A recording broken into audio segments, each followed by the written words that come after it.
Ce matin, nous voulons rendre grâce à Dieu parce que je pense que c'est la première fois que nous avons l'occasion de témoigner tous les deux. Elle est belle, hein? Nous avons l'occasion de témoigner tous les deux, n'est-ce pas? Donc nous tenons à rendre grâce à Dieu et nous tenons bien sûr à rendre grâce aussi au Père de la maison, notre apôtre Victor, sans qui ni lui ni moi nous ne serions là et encore ensemble, n'est-ce pas? Ensemble et toujours ensemble, parce que encore ensemble, ça fait un peu suspect. Ensemble et toujours ensemble. Amen. Alléluia. Donc, nous allons, par la grâce de Dieu, relater notre témoignage, une partie de notre témoignage, parce que je pense que si on commençait de A jusqu'à Z, je pense qu'on ne va pas sortir d'ici demain ou après-demain. Alléluia. Amen. Mais selon ce que l'apôtre nous a demandé, nous allons témoigner tout simplement de comment on est venu en Christ, chacun de notre côté. Hein. Vous voyez, je suis noir, elle est blanche. C'est ça, non? Je suis africain, elle est française. Ça, c'est l'intérieur, parce qu'à l'extérieur, c'est le contraire. Vous voyez, non? Il y a quand même, de base, il y a quand même une différence, n'est-ce pas? Ça veut dire qu'elle, elle est de là-bas, moi, je suis de là-bas. Mais aujourd'hui, on est ensemble ici, on est à Chartres. Elle n'était pas de Chartres, je n'étais pas de Chartres. Aujourd'hui, nous sommes de Chartres. Mais comment cela s'est passé? Est-ce que c'était notre plan? Est-ce que c'était notre... Hein? Est-ce que c'était ton plan, ta volonté? Pas du tout. Voilà. Ton micro marche bien? C'est bon. C'est bon. Vous l'entendez bien? C'est bon. Non. Vous m'entendez? Non. Ah. C'est il est allumé. Il est allumé.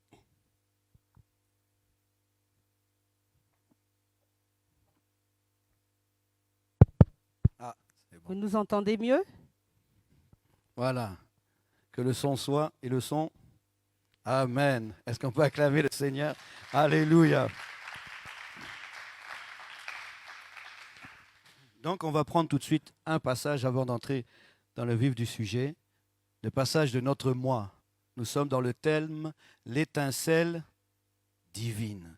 Et le thème, le verset de ce thème se trouve dans Éphésiens chapitre 1er. On va lire ensemble le verset 17 et le verset 18. Donc la Bible nous dit « Afin que le Dieu de notre Seigneur Jésus-Christ, le Père de gloire, vous donne un esprit de sagesse et de révélation dans sa connaissance, et qu'il illumine les yeux de votre cœur pour que vous sachiez quelle est l'espérance qui s'attache à son appel, quelle est la richesse de la gloire de son héritage qu'il réserve aux saints. Qu'il illumine les yeux de votre cœur pour que vous sachiez, etc., etc. Nous avons besoin de cette étincelle pour connaître. Alléluia. Une étincelle dans notre vie, une étincelle divine de la part de Dieu qui vient pour t'emmener quelque part, qui vient soit pour t'orienter, soit pour te parler, mais qui vient emmener, qui vient déclencher quelque chose de nouveau dans ta vie. Amen. Alléluia. Qu'il illumine les yeux de notre cœur. Comme je disais tout à l'heure, je n'étais pas de Chartres, elle non plus, ce n'était pas notre projet, déjà on ne se connaissait même pas, on était loin d'imaginer, on avait déjà notre propre agenda, notre propre business plan de vie, n'est-ce pas? On savait déjà comment on allait, n'est-ce pas? Donc moi, pour faire simple, je vais commencer si vous permettez. Moi, je suis né à Bordeaux, je suis un Bordelais. Ouais. Je suis né à Bordeaux. Je suis un Bordelais. Ouais. Je suis né à Bordeaux. Je suis né dans une famille chrétienne, mais une famille catholique, comme beaucoup. N'est-ce pas? Donc, comme beaucoup de catholiques, on ne les critique pas, comme beaucoup de catholiques, je suis croyant, mais je ne pratique pas. C'est un autre discours, un autre point. Donc, je suis né dans cette famille catholique, avec mon père, ma mère, un grand frère, moi numéro 2, et une petite sœur numéro 3. Et puis, nous avons grandi, ça se passait bien, et un jour, mon père a quitté le foyer. Il a rencontré quelqu'un d'autre, et il nous a laissés. Donc, nous sommes restés tous les trois avec notre maman, catholique. Donc nous allions à la messe, à Pâques et à Noël. Donc la vie avec Dieu, ça n'existait pas. On faisait notre vie comme on pouvait et c'était sans Dieu. On allait quand même on allait au catéchisme quand même, comme beaucoup. Mais la vie, il n'y avait pas de vie spirituelle, il n'y avait pas de vie avec Dieu, rien. Et Dieu, vous savez comment Dieu, moi souvent j'imagine Dieu devant un échiquier. Et il est en train de pousser des pièces, sachant qu'il veut aller mettre échec et mat là-bas, sachant qu'il veut arriver à un endroit. Il est en train de positionner ses pièces. Je ne sais pas si quelqu'un ici joue aux échecs. Mais quand tu joues aux échecs, tu emploies des stratégies pour arriver à un but précis. Mais tu ne vas pas tout de suite au but précis. Tu emploies des chemins qui sont des fois un peu compliqués pour embrouiller un peu l'ennemi, mais dans tous les cas pour arriver à ton objectif final. N'est-ce pas? Et Dieu utilise toutes sortes de moyens conventionnels ou non, à nos yeux, bien sûr. Et Dieu a utilisé, en fait, le fait que mon père soit parti du foyer. Et c'est en partant du foyer, avec la dame avec qui il est parti, qu'il a rencontré le Seigneur. Vous voyez, sur le moment, vous pouvez dire, mais c'est fou cette histoire. Il est parti, il nous a abandonnés. Mais en fait, en partant, c'est là qu'il a trouvé cette jeune femme qui, elle, était déjà chrétienne évangélique, mais qui était refroidie, qui avait tout laissé tomber. Elle avait grandi dans une famille évangélique, elle avait fait l'école du dimanche, le groupe des jeunes, tout. Mais avec sa vie compliquée, elle avait dit, le Seigneur m'a oublié, moi aussi je l'oublie. Et quand ils se sont mis ensemble, ils ont eu un premier enfant, donc j'ai un autre petit frère, et ensuite une autre petite sœur. Il n'y a pas de demi chez nous, nous c'est complet. Et quand ils ont vu qu'elle était enceinte, ils se sont dit, mais comment on va élever notre enfant? Il sera catholique ou il sera évangélique? Alors, ils se sont dit, dimanche on va aller à la messe, et l'autre dimanche on ira dans ton truc là. Le dimanche, ils sont allés à la messe. Bon. La messe, ils sont sortis. Le dimanche suivant, ils sont allés au culte. Et par la grâce de Dieu, vous savez, Dieu devant son échiquier, il avait déjà tout préparé. Il savait que M. Carré, ce jour-là, je vais le mettre échec et mat. Parce qu'il y a lui, mais il y a toute une famille derrière. Et derrière ces familles, il y a encore d'autres familles. Et ce jour-là, à Bordeaux, je suis bordelais, ce jour-là, ils sont allés dans une grande église à Bordeaux et il y avait Billy Graham qui était retransmis en direct. Donc Billy Graham, pour ceux qui ne connaissent pas, c'est un grand évangéliste américain et qui en 30 minutes, mon père serait là, il vous le dirait textuellement, en 30 minutes, il a répondu à toutes les questions que je me posais depuis toute ma vie. En 30 minutes. Donc, ce jour-là, il a donné sa vie au Seigneur. Ce jour-là, il a dit, c'est bon, je ne suis plus catholique, je suis simplement chrétien, je donne ma vie au Seigneur. Et il a fait son parcours dans la vie chrétienne. Et bien sûr, comme tout bon papa, quand on venait chez lui de temps en temps, eh bien, il nous amenait aussi au culte.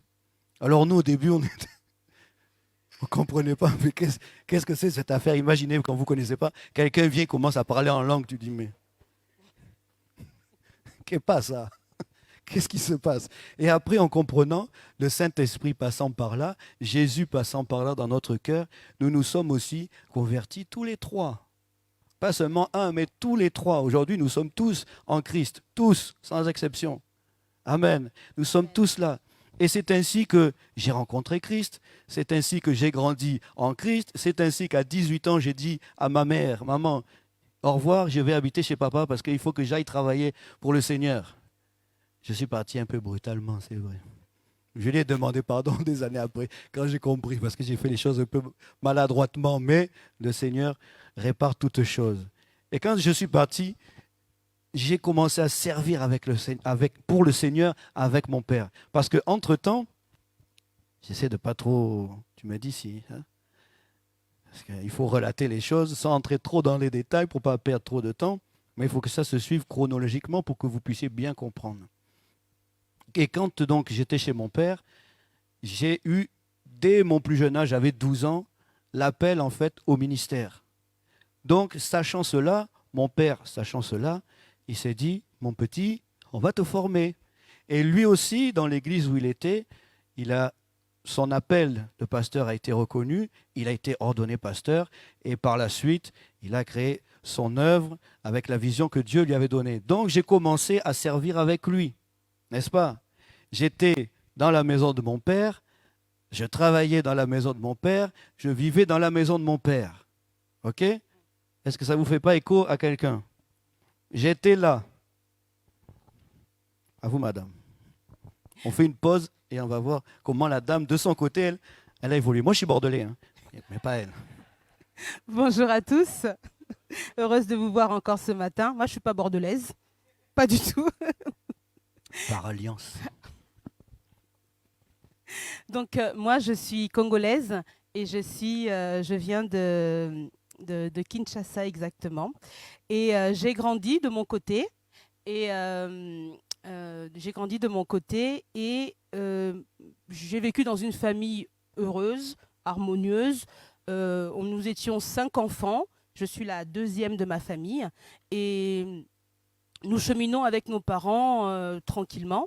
Et à l'âge de 3 ans, en fait, je suis arrivée en France avec mes parents et mon grand frère. Les 3 autres sont nés ici. Et mes parents n'étaient pas spécialement chrétiens en soi. On n'a pas une culture chrétienne particulière, mais de ce que je me souviens, nos parents cherchaient Dieu. Nos parents cherchaient Dieu de tout leur cœur, en tout cas, et ils nous ont amenés dans différents mouvements. Donc voilà, un jour on était au néo-apostolique, je ne sais pas si vous connaissez, c'est très vieux. On a connu les témoins de Jéhovah, l'église catholique, je n'ai pas faite, mais on a fait différentes dénominations. Et du coup, on n'a jamais été très impactés par cela. On n'était pas vraiment dans la foi, pas du tout, je dirais pas. Jusqu'à mes 14 ans, voilà, on a grandi comme ça dans cette atmosphère harmonieuse. On a manqué de rien. Et à mes 14 ans, ce qui s'est passé, on a vécu un événement tragique en fait, 12-14 ans. C'est la mort de ma tante. Ma tante est décédée et c'était la petite sœur de mon papa. Et elle est décédée de manière assez brutale. Et c'était une tante, la seule tante que j'avais ici en France. Et j'étais très attachée à elle. Je l'aimais énormément. Et son décès a été déjà foudroyant pour la famille, mais particulièrement pour moi, parce que j'étais très, très attachée à elle. Et quand elle est partie, il y a un questionnement qui est monté en moi, il y a des interrogations, j'étais comme bouleversée, mais tellement profondément que j'ai commencé à me demander qu'est-ce qu'il y a après la mort?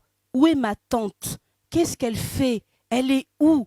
Et dans mon sommeil, j'étais tellement traumatisée par sa mort, tellement affectée, que j'avais même l'impression de l'entendre. Et elle m'appelait, et elle m'appelait, et elle m'appelait. Et je me demandais, mais où est ma tante? Je posais la question à mes parents, mais où est-elle? Que fait-elle? La mort? Qu'est-ce qui se passe après? Mes parents, ne pouvant pas me donner de réponse, en tout cas satisfaisante, ne pouvaient pas me répondre. Mais par la grâce de Dieu, le Seigneur fait toutes choses bonnes en son temps. Comme le disait mon cher Bertrand, le Seigneur, il a son échiquier et il fait comme il veut pour nous emmener quelque part. Et au travers de ce questionnement, au travers de ces interrogations, au travers de ce désarroi, en fait, je me suis rendu compte que la vie n'est qu'un souffle et qu'on tient sur pas grand-chose. Et par la grâce de Dieu, mon père, qui n'était pas dans la foi, un jour, à son travail, a rencontré un de ses collègues et son collègue lui a présenté Christ, mais plusieurs fois. D'où l'importance de, comme disait notre bien-aimé qui a témoigné tout à l'heure, Anthony, l'importance de parler du Seigneur, de libérer la parole. Tu ne sais pas, les personnes qui sont en face de toi, ce dont elles ont besoin, mais Dieu a besoin de ces personnes. Donc, soyons encouragés à vraiment évangéliser. Parce que mon père, du coup, à son travail, il a connu cette personne a commencé à l'évangéliser, sans savoir que moi, j'étais derrière et que j'avais un besoin et que je cherchais qu'est-ce qu'il y avait après l'infini, qu'est-ce qu'il y avait après la mort. Du coup, mon père ayant été évangélisé, il s'est dit, bon, comme il était de nature à aller voir pour chercher, pour pouvoir se centrer dans la foi, il s'est dit, pourquoi ne pas y aller? Donc, il y a été une première fois, une deuxième fois, sans les enfants. Ensuite, il y a été avec son épouse, ma maman. Ils ont été ensemble, ça leur a plu. Ils ont fréquenté l'église évangélique. À l'époque, c'était Pain de Vie, pour ceux qui connaissent, pour les anciens. Et du coup, ensuite, ils ont trouvé que c'était agréable et que ça répondait quand même à leurs besoins et ils se sont attachés à Christ comme ça. Et ensuite, ils nous ont emmenés au sein de l'Assemblée. Et quand je suis arrivée dans l'Assemblée, c'était pour moi une rencontre. Je pense que l'étincelle divine, pour moi, elle s'est produite là déjà. Quand je suis rentrée dans la maison de Dieu, quand j'ai vécu cette atmosphère qu'il y avait, la louange, la célébration, et puis j'étais intéressée aux choses de Dieu et du coup, je me suis différemment de mes frères et sœurs, celle qui s'est approchée davantage à Dieu, attachée davantage à Dieu, chercher davantage Dieu et servir Dieu rapidement. Parce que je suis tombée amoureuse en fait de Jésus, littéralement. Et mes frères ont suivi après, ils ont cheminé aussi dans leur parcours au niveau de la foi. Mais vraiment, j'aimerais au travers de ce témoignage encourager toute personne à évangéliser. Parce qu'au travers de mon père, cet homme a évangélisé, son évangile a pénétré toute la famille. Et pour moi, ça a été salutaire. Amen. Amen. Merci Seigneur. Retournons dans les Écritures. On va lire un verset que je pense nous tous nous connaissons, Jérémie chapitre 29, verset 11, qui nous dit... Car, alors c'est Dieu qui parle, car je connais les projets que j'ai formés sur vous, dit l'Éternel, projets de paix et non de malheur, afin de vous donner un avenir et de l'espérance. Alléluia.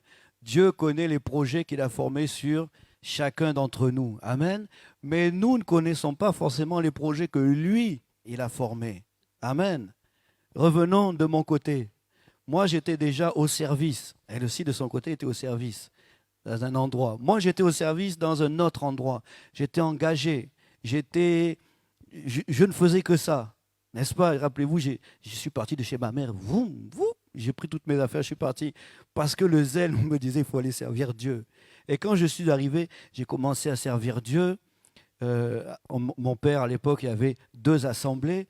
Donc, un dimanche, je faisais le culte, par exemple, si on est Chartres et Dreux. Moi, j'étais à Chartres, lui était à Dreux. Le dimanche d'après, on est inversé.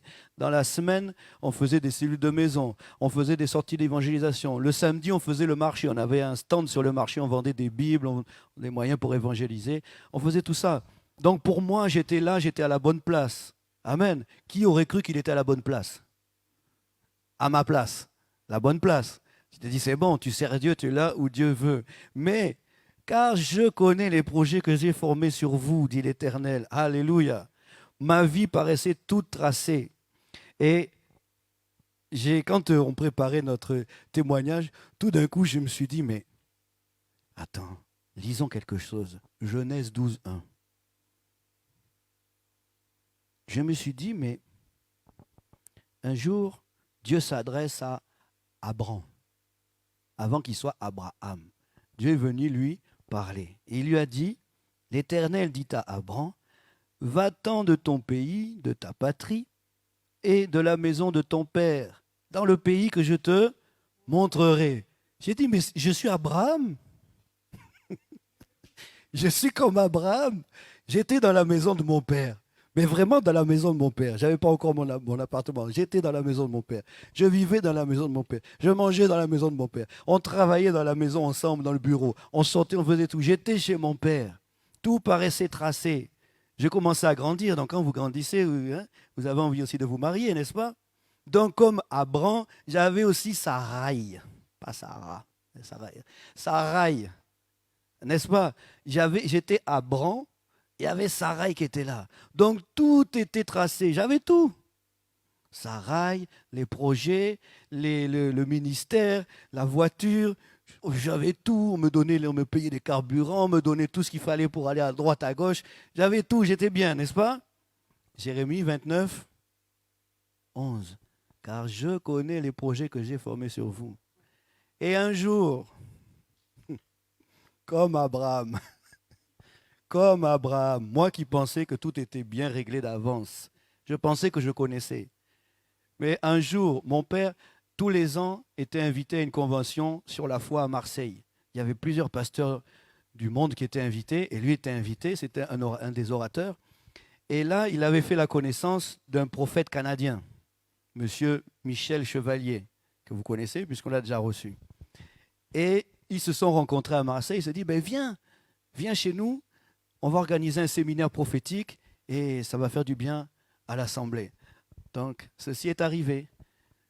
Nous avons organisé le séminaire. Donc, on avait une assemblée à peu près comme ça, à peu près 100 personnes. Le vendredi, super séminaire prophétique. Le samedi, ça continue. Le dimanche, jusqu'à l'avant-dernière prophétie, wonderful, magnifique. La présence de Dieu, des prophéties magnifiques. On se réjouissait. Dernière prophétie. Je me rappelle toujours, vous savez, il y a des choses qui marquent. Quand Dieu inscrit quelque chose dans votre cœur, c'est comme, même ça fait, je ne sais pas, peut-être 30 ans, c'est encore inscrit comme si j'y étais. Je revois le prophète Chevalier comme ça. J'étais assis au fond. Bertrand, viens. Le dernier. Et ce monsieur me dit, de la part de Dieu, j'insiste, de la part de Dieu, tu es là, ok, mais tu vas partir d'ici. Tu vas partir. Tu vas t'installer dans une ville à peu près à 500 km d'ici. Tu vas rencontrer un homme de Dieu et c'est auprès de lui que tu vas t'attacher et c'est là que ton ministère va s'épanouir. Amen, amen. Car je connais les projets que j'ai formés sur vous. Nous, tout était tracé. Abraham était là, Sarah était là, tout était là. Mais Dieu vient te dire, tu vas partir. Woum. Là, on s'est dit, le séminaire est fini, le prophète est parti, rentré chez lui. Maintenant, on fait des briefings dans le bureau. Mais qu'est-ce que c'est ce monsieur? Il vient nous apporter des prophéties. Pourquoi il dit que tu vas... Ça, c'est... Excusez-moi, c'est mon père. Hein. Bon, il connaît les Sarres, on a déjà parlé beaucoup de ça. Comment il peut venir te dire que tu vas partir alors qu'on est ici, déjà on travaille, on fonctionne. Hein, je sais pas si ce monsieur est vraiment un faux prophète ou quoi. Pourtant, vendredi, c'était magnifique. Samedi, magnifique. Dimanche, jusqu'à l'avant-dernière. Mais la dernière a tout fait basculer. Alléluia. Et ce jour-là, moi-même, je ne savais plus où j'étais. Je ne savais plus. J'étais sûr, mais je ne peux pas l'expliquer. J'étais sûr que Dieu m'avait parlé, mais par rapport à tout ce que je vivais, à ma réalité, il y avait quelque chose qui ne coïncidait pas. Ça n'allait pas. Et là, Dieu me dit comme Abraham, va-t'en de ta maison, de ton père. J'habitais dans la maison de mon père. Va-t'en dans la maison de ton père, quitte ta patrie, va vers là où je te montrerai, à peu près à 500 km. Bon, j'avais une précision qu'Abraham n'avait pas. Lui, il va vers. Moi, c'était 500 km. Donc, je suis resté comme ça. Je me suis dit, mais il y a quelque chose qui ne va pas. Je ne comprends pas ce qui s'est passé. Et ce qui a fait la force d'Abraham, c'est que tout au long de son parcours, il s'est appuyé sur ce que Dieu lui avait dit.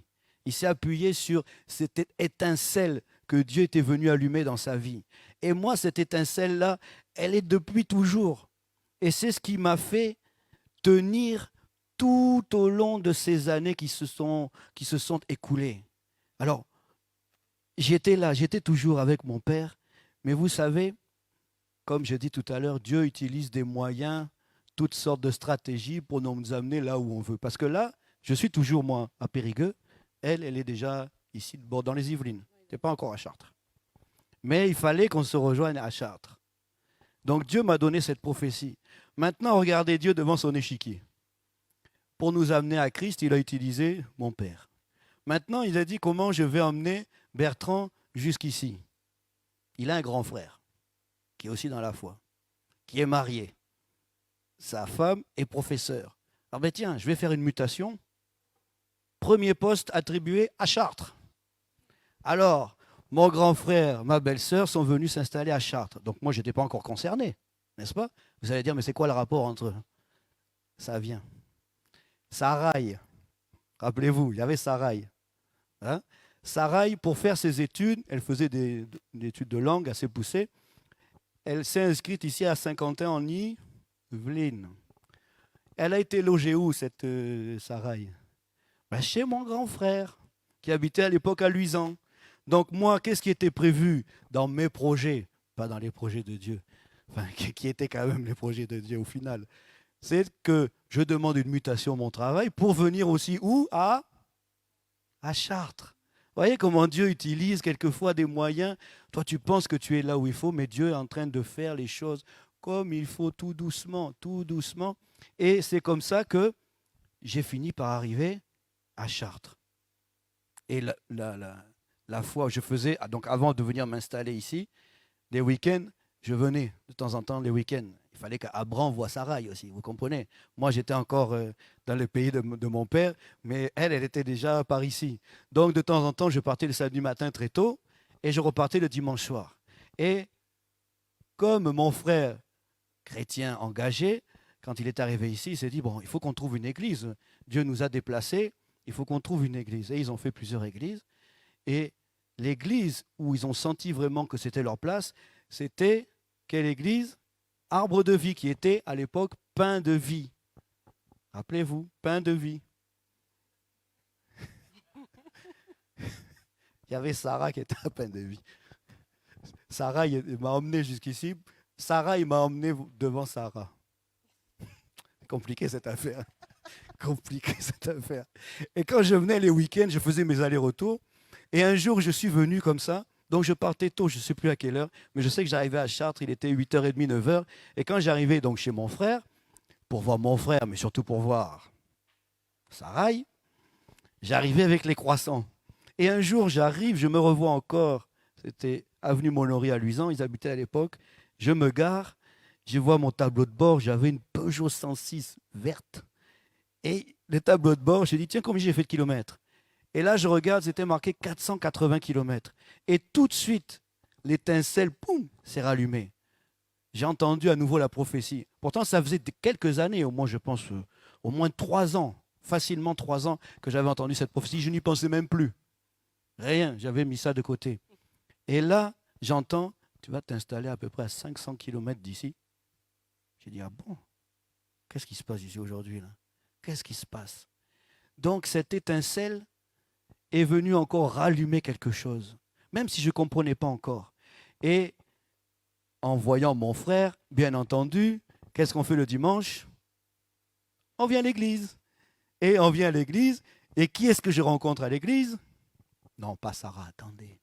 Pas encore Sarah. Je rencontre notre apôtre Victor, qui était à l'époque, je ne sais pas s'il était déjà pasteur, je ne me rappelle plus, s'il était déjà pasteur ou pas. Oui. Vicky. Oui, peut-être pasteur Victor ou frère Vicky, je ne sais plus l'un ou l'autre.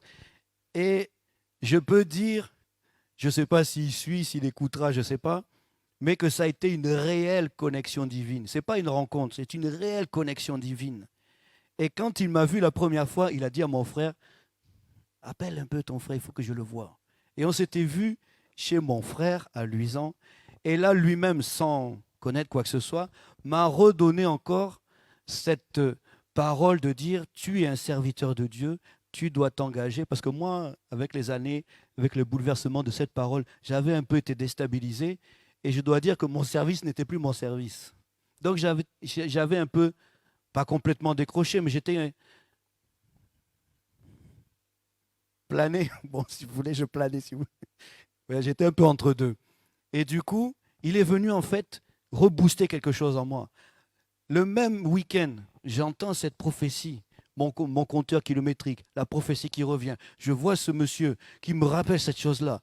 Je suis rentré le soir, je ne sais même pas si j'ai vu la route. Je me suis dit, mais qu'est-ce qui se passe? Il y a quelque chose qui a été rallumé en moi. Et Dieu a utilisé encore toutes circonstances. Je suis venu m'installer à Chartres, définitivement. J'ai fait ma demande de mutation.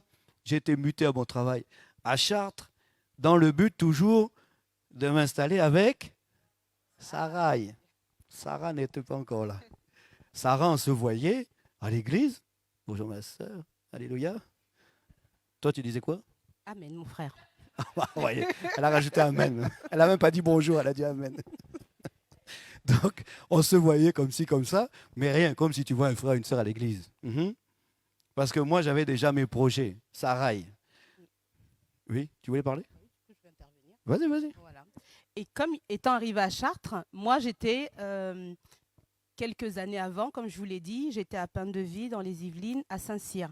Et c'est dans cette église, quand vous entendez l'apôtre parler de l'ancienne, dans l'église dans laquelle il était auparavant, c'était Pain de Vie. Et c'est là que j'ai fait sa rencontre avec la prophétesse Gina, le pasteur Fernando et maman Claudine et notre chère sœur Nora. Donc ce sont les anciens de l'époque, voilà. Et donc nous avons cheminé ensemble, j'ai cheminé ensemble dans cette église. Je servais au niveau de la louange et je servais au niveau de l'accueil et je chantais. Oui, elle chantait. Mais j'ai vu qu'il y avait meilleurs chanteurs que moi, donc au fur et à mesure des années, je me suis éclipsée pour laisser place aux vrais chanteurs. Amen. Chacun son ministère. J'avais le cœur, c'est l'essentiel. Alléluia. Et dans cette œuvre, du coup, au bout d'un moment, comme l'apôtre en parle régulièrement ou de temps en temps, l'apôtre, du coup, il a été muté à Chartres. Comme lui-même, il le dit, il a été puni et envoyé à Chartres. Vous connaissez cette histoire. Bref. Et avant même que l'apôtre arrive sur Chartres, il s'appelait Frère Vicky à l'époque, et il cheminait avec la prophétesse Gina, et il cheminait, il s'intéressait beaucoup aux jeunes, et en couple, voilà, il prenait le temps avec ceux qui voulaient, dans la prière, voilà. Et moi, comme j'étais amoureuse de Jésus et je trouvais qu'ils avaient un feu particulier et qui m'a encore donné envie de m'attacher encore davantage à Dieu.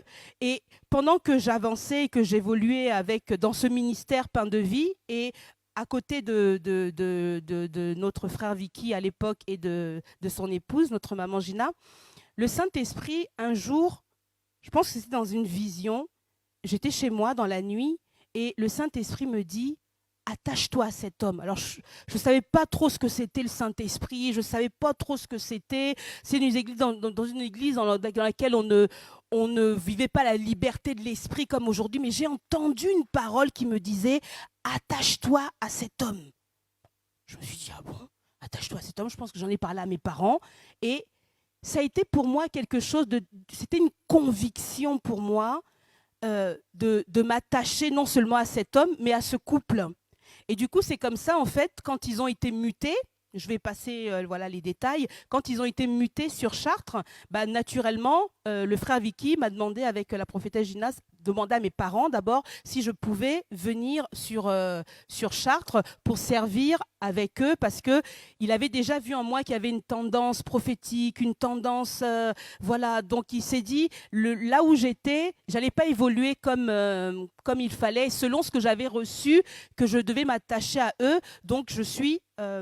je les ai suivis ici dans le ministère. On a commencé à servir, à avancer. Et c'est par là qu'en fait, quand ils parlent des années antérieures, qu'on faisait des veillées, des retraites et tout ça, c'était pendant toute cette période-là. Donc j'avais une vingtaine d'années, on était vraiment tout feu, tout flamme. Et on aimait tellement le Seigneur, j'aimais tellement Dieu. Et c'est là que j'ai commencé à me découvrir, à me déployer, à avoir la connaissance plus profonde de la parole, à aimer les gens, à faire l'accueil, et à me déployer. Et du coup, mon cher Bertrand s'est retrouvé là avec sa Sarai.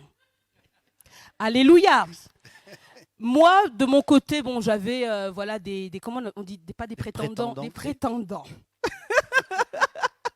Des prétendants, mais où rien n'avait abouti. Donc j'étais libre comme l'air, à l'aise avec ça, mais en feu pour le Seigneur.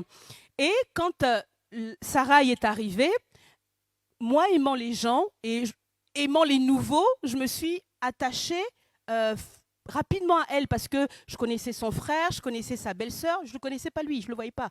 Je connaissais sa belle-sœur et son frère. Et du coup, j'ai commencé à connecter avec eux, à aller chez eux, manger chez eux, être invitée chez eux. Donc, je me suis attachée à la famille Carré sans même connaître Bertrand.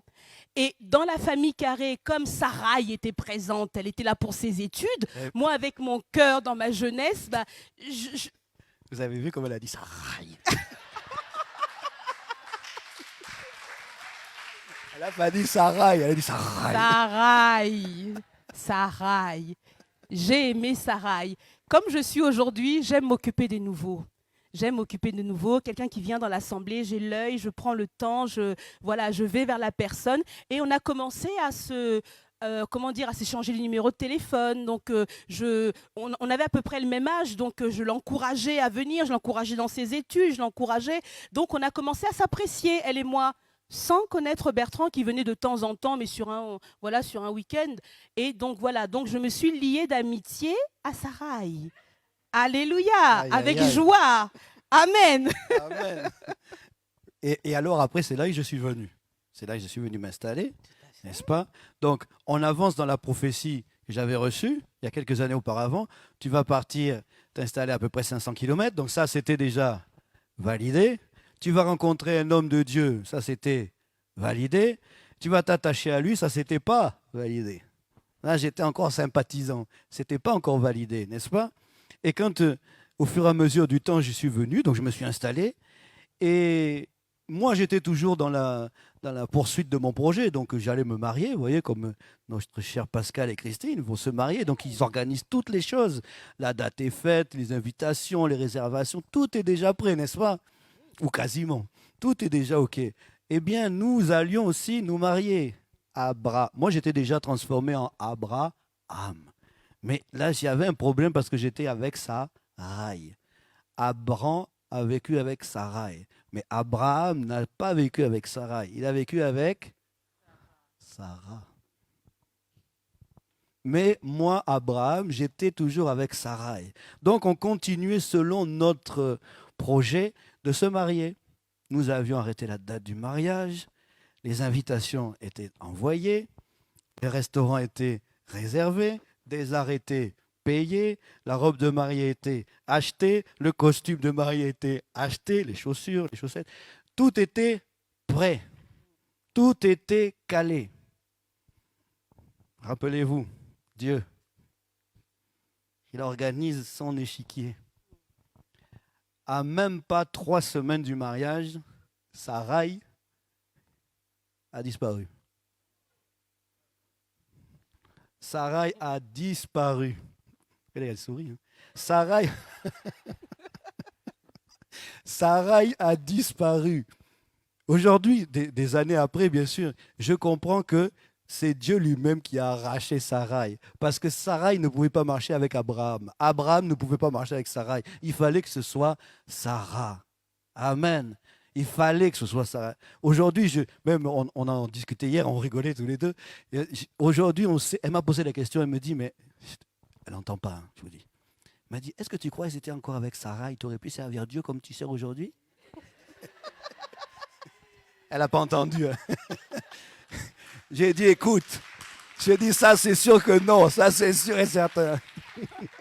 Avec une telle personne, hein, tu crois que... Je dis, c'est sûr, ne t'inquiète même pas. Je sais que j'ai Sarah, je n'ai pas Sarah, c'est fini ça. Donc Dieu, lui, a arraché Sarah. Mais vous savez, quand on arrache quelque chose, ça fait mal. J'ai eu mal parce que je l'aimais. J'ai eu mal. Elle est partie dans une condition, je vous assure, jusqu'aujourd'hui, je n'ai pas compris. Jusqu'aujourd'hui, ça fait peut-être, je ne sais pas, 25 ans, pas tout à fait. Je sais qu'elle avait rencontré quelqu'un, mais après c'est tout. Mais elle est partie, je vous dis, même si elle écoute, te tombe dessus, ce n'est pas un problème, elle-même sait ce qu'elle a fait. Elle est partie comme une voleuse. Elle avait les clés de chez mon frère, elle est partie, un jour, on n'a plus de nouvelles. Un matin, un dimanche, on était à l'église, pendant qu'on était à l'église, comme elle savait, elle est venue, elle a récupéré des affaires à elle, et elle a mis la clé dans la boîte aux lettres.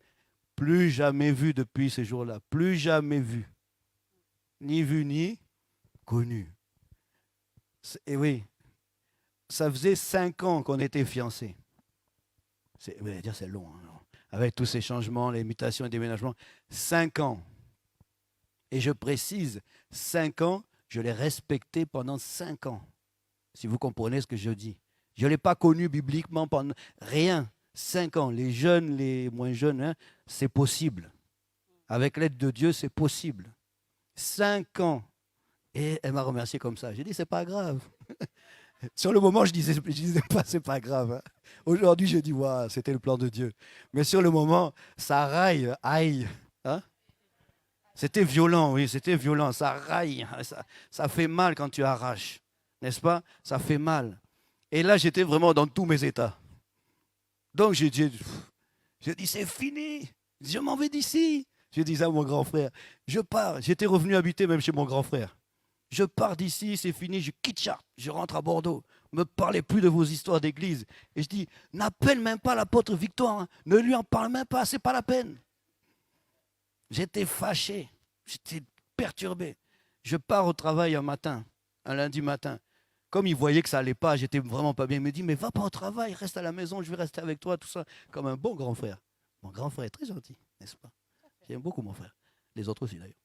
Mais comme un bon grand frère, il m'a dit, non, reste là, moi aussi je prends ma journée, je vais rester avec toi. Je dis, non, laisse-moi tranquille, je vais travailler. Il faut que j'aille travailler. Je suis parti au travail. C'était pas loin, à l'UC, je travaille. J'arrive là-bas, je commence à trier mes palettes, mes machins, tout ça. Je le vois qui m'appelle. Je dis, mais qu'est-ce qu'il veut? On vient de partir. Allô? Déjà, j'étais énervé. Allô? Il dit, oui, ça va. Je dis, oui, ça va. Même si ça allait pas. Mais ça. Il dit, est-ce que tu peux sortir là, devant le dépôt, là? Je voudrais te dire quelque chose. Je dis, mais quand? Maintenant, là. Bon, ok. Il dit, j'arrive. Je pose mon téléphone, je sors. Je lui avais dit quoi avant? Dis rien, la pote là-bas, laissez-moi tranquille. Je sors, je vois une voiture. Quand je vois la voiture, je dis, hé Seigneur. Ni la voiture de mon frère, ni mon frère, mais la pote était là. À 7 heures du matin, il avait quitté chez lui pour venir me voir au travail, pour me parler. Et c'est là que on peut cocher la suite de la prophétie. Rencontre un homme, tout ça, attache-toi à lui. Et c'est à partir de là que je me suis attaché à lui, je crois, comme jamais, je pourrais dire. Il a su, grâce à Dieu, il a su trouver les mots, il a su prendre le temps. C'est à partir de là, tous les soirs, je mangeais chez lui, avec la prophétesse Gina. Je mangeais chez lui, je connais même les omelettes de l'époque, tout ça là. Bref, ça y comprendra. Mais tous les soirs, j'étais avec lui. Tous les soirs, je passais du temps. Tous les soirs, il prenait son temps pour m'exhorter, pour m'encourager, pour me relever, pour me dire, t'inquiète pas, ça va aller, t'inquiète pas, t'inquiète pas. Moi, ça raille, déjà quand on le dit, ça raille, hein, ça fait mal. J'avais tellement mal, j'étais perturbé jusque dans ma foi, je ne comprenais plus rien. Mais il y avait toujours cette prophétie qui revenait dans ma tête. Attache-toi, attache-toi. Et c'est ce que j'ai fait. Je me suis attaché à cet homme. Et du coup, je me suis dit, bon, ok, de toute façon, je ne peux rien faire. Sarah, elle est partie. Je ne sais pas où elle est. Je sais qu'elle a après, bon, bref, on ne va pas s'étendre. Elle est partie, elle m'a laissé. Ouais. Moi, je suis resté là. Je savais que Dieu m'avait dit, tu vas t'attacher. Tu vas partir à tel endroit, c'est là que tu vas t'attacher à un homme, c'est là que ton ministère. Donc, moi, j'ai dit, ok, allez, je remets Dieu en premier dans ma vie et il va s'occuper du reste. Et donc, j'ai continué à servir Dieu, ou j'ai repris encore à servir Dieu. Et c'est là que... Eh bien, moi, de mon côté, ayant appris cette triste nouvelle, quand il dit à 3 semaines dans l'église, un mariage qui s'annule, ça fait que c'est dérangeant. Et moi, comme je connaissais Sarai, avec tout mon cœur, avec tout mon amour, j'étais là en train d'essayer de l'appeler, je la contactais, connaissant la situation, j'essayais de lui expliquer, mais non, il ne faut pas partir, tu ne peux pas partir comme ça, tu peux pas le laisser, ça fait 5 ans que vous êtes ensemble. Je commençais à l'exhorter, je commençais à insister, mais reviens, c'est ton mari, tu vas vivre avec lui, tu ne peux pas le laisser comme ça. Mais vraiment de tout mon cœur, jusqu'au moment où elle m'a, je pense qu'elle m'a, ça ne se disait pas à l'époque, mais elle m'a bloquée. Elle ne me répondait plus au téléphone parce que je pense que je l'avais trop harcelée. Pour moi, c'est tellement grave. On ne savait pas pourquoi elle était partie du jour au lendemain et surtout l'état du frère qui était dans un état assez pitoyable. Il était malheureux, il était triste. Donc moi, ça me dérangeait. Et vraiment, avec tout amour, j'ai essayé en tout cas de la raisonner et de la ramener vers Bertrand. Et elle ne m'a plus jamais répondu. Et comme le frère était là, aimant les gens, étant quand même un petit peu proche de son grand frère, je me suis aussi rapprochée de mon cher amour aujourd'hui. Et comme il disait tout à l'heure, il venait régulièrement chez l'apôtre dans son état, voilà, compliqué, difficile, voilà. Et moi, comme je vous disais tout à l'heure, je venais tous les week-ends chez l'apôtre. Parce qu'on avait nos temps de prière, on avait nos temps de veillée, donc il arrivait qu'on s'y croise de temps en temps. Mais il n'y avait rien entre nous. Et moi, je disais même à l'époque, il y a quelques années, je ne me marierai jamais avec un blanc. jamais je me marierais avec un blanc. Quand j'avais 15-16 ans, enfin, dans ma tête, c'était clair. Puis les mariages mixtes à l'époque, aujourd'hui c'est courant, mais les mariages mixtes à l'époque, il y a 20 ans, 25 ans, ça se faisait pas. Enfin, c'était pas logique. Ils étaient présents, mais très rares. Donc dans ma tête, je ne me marierai jamais avec un blanc. Donc aucune idée. Et chemin faisant, je te redonne la parole. Et chemin faisant, eh bien, voilà, par diverses. Regardez toujours Dieu devant son échiquier. Il savait déjà que Sarah, elle est pour Abraham. Abraham, il est pour Sarah. Tout ça dans un but commun, un objectif commun. Si on revient depuis le début, et là-bas, Kinshasa, là-bas, loin. Moi, Bordeaux. Je suis bordelais. Bordeaux.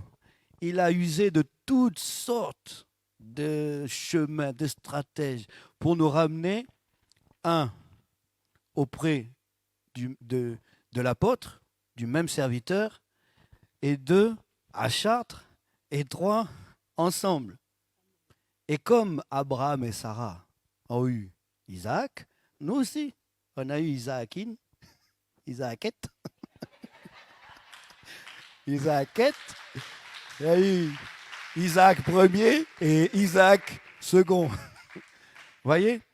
Donc, on ne va pas encore entrer dans les détails parce qu'on a déjà dépassé l'heure, mais Dieu a utilisé toutes sortes de moyens pour faire que, un jour, comme Paul, les écailles sont. Amen. Et là, Abraham a vu Sarah. Ah! Amen. Et Sarah aussi, qu'est-ce qu'elle a fait? Oh. Elle a vu aussi Abraham. Ah, il faut l'équilibre.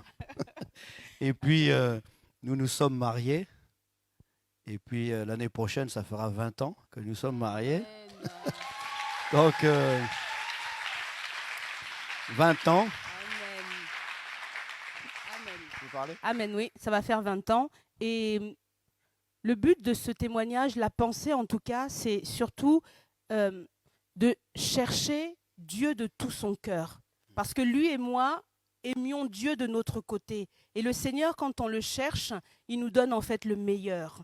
Il nous donne le meilleur. Donc on veut encourager aussi chaque personne, que ce soit les jeunes, que ce soit les personnes qui sont un peu moins jeunes, les personnes qui désirent se marier, les personnes qui sont en couple, vraiment à laisser faire Dieu.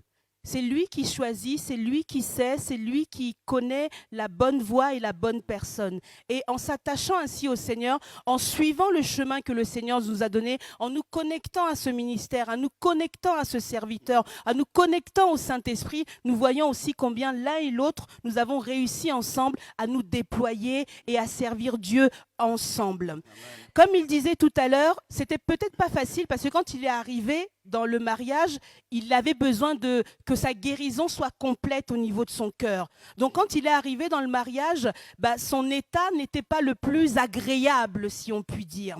Moi aussi, de mon côté, je vous ai dit que j'évoluais avec le Seigneur, voilà la tendance prophétique, la vie de l'esprit et tout ça, mais de mon côté, mon caractère n'était pas transformé. Donc quand nous nous sommes mis ensemble, il y a eu, comme un choc de titans. Amen. Alléluia, un choc de titans. Oui, on peut dire le mariage c'est beau, le mariage c'est bien, le mariage c'est rose, mais nous on a connu en tout cas les 2-3 premières années de notre mariage.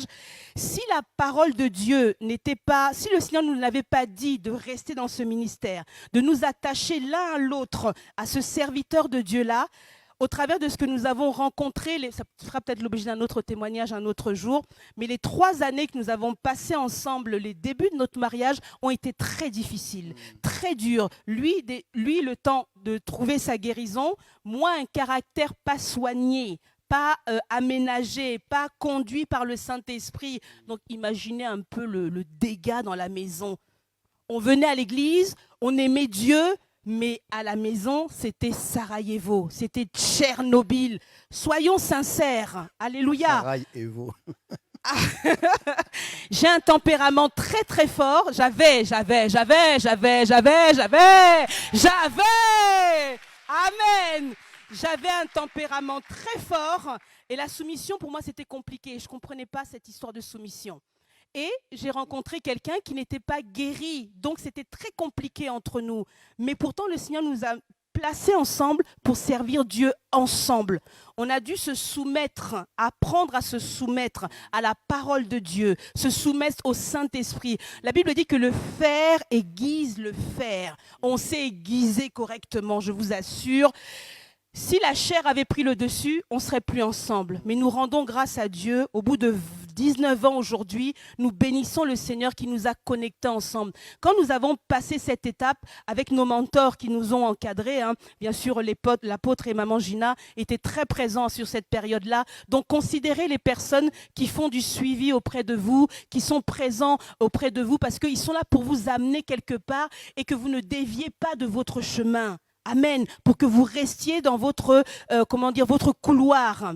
Et ayant été, guidés, appesantis, fortifiés, consolés dans ces débuts du mariage, après, nous avons réalisé en fait que être ensemble en tant qu'enfants de Dieu, ayant chacun son appel et servir Dieu ensemble, on a vu au fur et à mesure des années que c'était une force pour nous, que c'était un atout pour nous.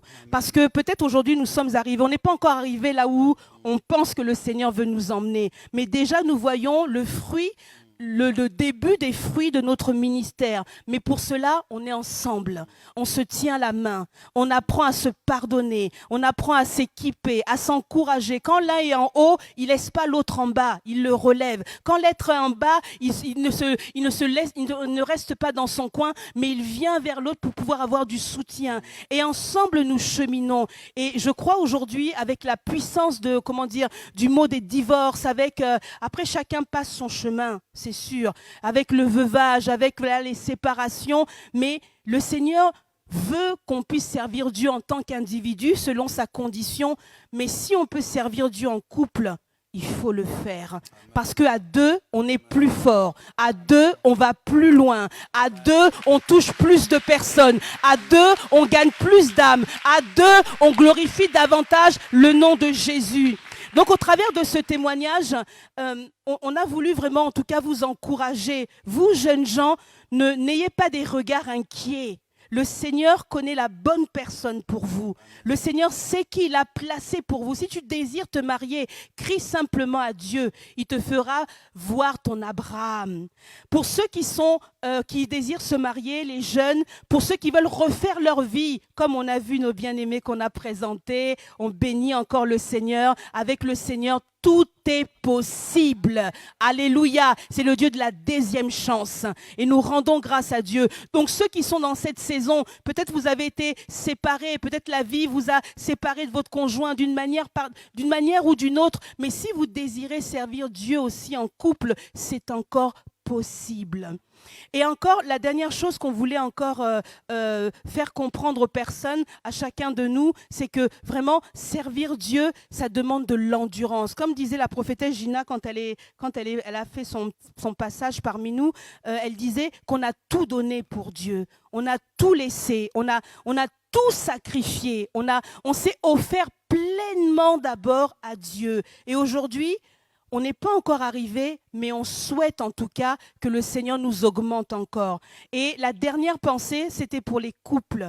Vous êtes aujourd'hui en couple et marcher ensemble dans la foi, c'est difficile. Ou marcher au même niveau, au même pas, c'est difficile. Mais nous aimerions vous encourager. Franchement, au travers de ce message, ça fait maintenant plusieurs années que nous servons ensemble et de plus en plus, et nous voyons combien nos ministères sont complémentaires et combien on peut faire du bien, mais en couple. Et c'est une bénédiction pour vous-même, c'est une bénédiction pour vos familles, c'est une bénédiction pour vos enfants et pour votre entourage. Donc, soyez fortifiés, vous qui êtes mariés.